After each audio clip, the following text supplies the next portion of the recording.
Welcome to The Explainer. Today, we're diving into the life of Afonso Henriques, the warrior prince who basically built one of Europe's oldest nations through sheer guts, a bit of rebellion, and a whole lot of ambition. So the big question is, how does one guy literally invent a country that sticks around for 900 years? Well, in this explainer, we're going to unpack exactly that. We'll look at how this rebel prince used a killer combo of war, slick diplomacy, and some seriously smart propaganda to turn a tiny little county into the independent Kingdom of Portugal. Okay, so let's set the scene. Back in the early 12th century, there was no Portugal. Not really.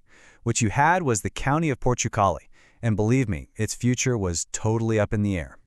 You see, the land the young Afonso was supposed to inherit, it wasn't its own thing. It was basically a vassal subordinate to its much bigger, more powerful neighbor, the Kingdom of Leon. And to make things worse, it was run by his own mother, Teresa.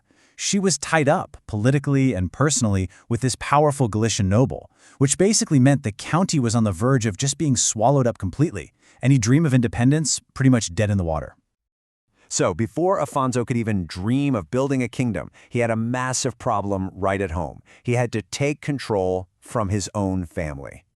And that's exactly what he did. In 1128, at just 20 years old, Afonso Henriques had enough. He rebelled, he got the local nobles on his side, and led them straight into battle against, you guessed it, his own mother's army. It's kind of wild when you think about it. Portugal's very first victory was a civil war, a battle fought against itself. And by winning, Afonso seized control of the county, kicked his mom out, and set himself up as the new boss. This was step one, the most essential step towards independence. It was him saying, nope, Portugal's future is going to be decided right here, by us. Okay, so with his home turf secured, Afonso rolled out this absolutely brilliant plan to build a brand new nation from scratch. It was a strategy with three key parts. All right, let's get into the blueprint. It's actually pretty simple, but genius. It all came down to three things: the sword, for warfare and taking land; the word, for all the tricky diplomacy; and the symbol, for creating a powerful story that everyone could rally behind. First up, the sword. Afonso went on this relentless push south, fighting against the Moorish territories. But here's the thing. It wasn't just mindless fighting. This was smart, calculated warfare. For his biggest prize, Lisbon, he actually timed his attack perfectly to line up with the arrival of ships from the Second Crusade. Bam! Instant allies, thousands of them, all tough, experienced fighters. And that siege of Lisbon? It was his masterpiece. We're talking 17 brutal, grueling weeks. But in 1147, the city finally fell.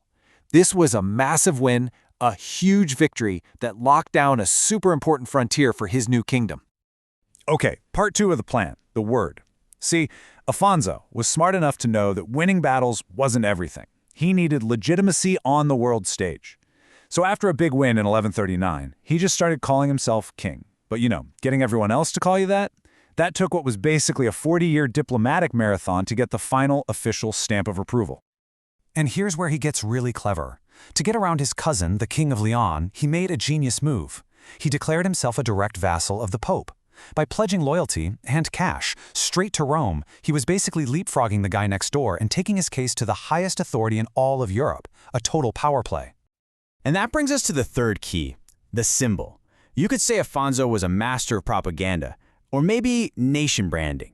He created this incredibly powerful origin story for his new country, a story that would stick around for hundreds of years. Here's how he did it. He took a key battle, the Battle of Auric, and spun it into a literal miracle. The story went that Christ himself appeared on the battlefield to guarantee victory. Then he designed a new coat of arms, those 5 shields you see, to symbolize this divine win. And that symbol? It's still on the Portuguese flag today. He was creating a national identity from scratch, one that said, we're special, we're chosen, and we're not part of any other kingdom. But building a nation is never easy. It's not a straight line. And Afonso's incredible ambition, well, it was about to lead him to his darkest, most humiliating defeat. It all went down in 1169, at the disaster at Badajoz. He launched this reckless, maybe over-ambitious attack on the city. Here's this warrior king, nearly 60 years old, a guy who seemed totally invincible, and he made a huge, fatal mistake. In the middle of a chaotic retreat, his leg was completely crushed against one of the city gates. He was captured. And captured by who? His own son-in-law, the King of Leon. Talk about humiliating. He had to give back territory he'd conquered just to buy his freedom. And that injury, it was so bad, his career as a frontline warrior was over. Just like that. And yet, 10 years after that total disaster, the ultimate prize arrived. All those decades of patient, painstaking diplomacy, they finally paid off. In 1179, Pope Alexander III issued a formal declaration, a papal bull, making it official.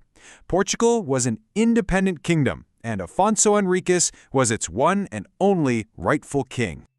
I mean, look at this. This chart basically shows you his entire life's work. He took a small, dependent county, literally fought his own mother for it, more than doubled its size with the sword, and then locked in its future as a real, recognized kingdom in Europe. Incredible. So, the big takeaway here is that Afonso's real genius wasn't just conquering land. It was creating an idea, an enduring national identity, pretty much out of thin air. He created a story of divine purpose, of fierce independence, that's lasted for almost 900 years. And that leaves us with one final question to chew on.